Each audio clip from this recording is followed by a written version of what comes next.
Friends, ఈ short లో వచ్చేసి మనం కొన్ని important chemical formulas and names అయితే డిస్కస్ చేద్దాం. అవి ఏంటంటే వాటర్ వచ్చేసి H2O మనకు తెలిసిందే. దాని కెమికల్ నేమ్ వచ్చేసి dihydrogen monoxide. Next common salt, దీనికి ఫార్ములా వచ్చేసి NaCl.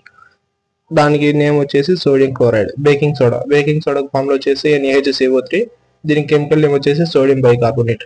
ఇది main important. Next washing soda chemical name వచ్చేసి Na2CO3.NH2O. దీనికి నేమ్ వచ్చేసి sodium carbonate. Next caustic soda formula వచ్చేసి NaOH. కెమికల్ నేమ్ వచ్చేసి sodium hydroxide. Next bleaching powder కు ఫార్ములా వచ్చేసి CaOCl2. నెక్స్ట్ కెమికల్ నేమ్ వచ్చేసి కాల్షియం హైపోక్లోరైట్. ఈ లాస్ట్ 4 అయితే వెరీ వెరీ ఇంపార్టెంట్. ఇవి బాగా చూసుకుంటే నెక్స్ట్ ఇంకా అప్పుడు ఉన్నాయి. నెక్స్ట్ క్విక్ లైమ్ కు ఫార్ములా వచ్చేసి CaO. దీని కెమికల్ నేమ్ వచ్చేసి కాల్షియం ఆక్సైడ్. నెక్స్ట్ స్లేక్ లైమ్ కు ఫార్ములా వచ్చేసి CaOH డైహైడ్రేస్. స్లేక్ లైమ్ కెమికల్ నేమ్ వచ్చేసి కాల్షియం హైడ్రాక్సైడ్. నెక్స్ట్ జిప్సమ్ కు ఫార్ములా వచ్చేసి CaSO4.2H2O. దీని కెమికల్ నేమ్ వచ్చేసి calcium sulphate dihydrate. Next plaster of Paris.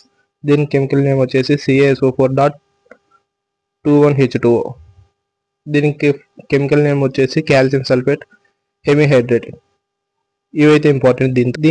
దీంతో మెయిన్ ఇంపార్టెంట్ వచ్చేసి quick lime, స్లేక్ lime, gypsum, plaster of Paris. ఈ 4 అయితే ఇంపార్టెంట్ చూసుకోండి. ఇంకా కొన్ని ఉన్నాయి. నెక్స్ట్ డ్రై ఐస్ కు ఫార్ములా వచ్చేసి CO2. దీన్నే సాలిడ్ కార్బన్ డైఆక్సైడ్ అంటారు. లాఫింగ్ గ్యాస్ N2O, ఇది మనకు తెలిసిందే. నెక్స్ట్ వచ్చేసి మార్బుల్ వచ్చేసి CaCO3 కాకో3 అంటారు. దీనికి నేమ్ వచ్చేసి కాల్షియం కార్బోనేట్.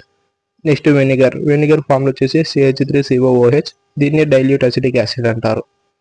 ఇప్పుడు వరకు చెప్పింది అయితే వెరీ వెరీ ఇంపార్టెంట్. గ్రూప్ డిలో ఇవి లేకుండా అయితే అసలు పేపర్ ఉండదు. ఈ కొన్ని చూసుకుంటే 1 నుంచి 2 మార్కులు అయితే మీ చేతిలో ఉన్నట్టే.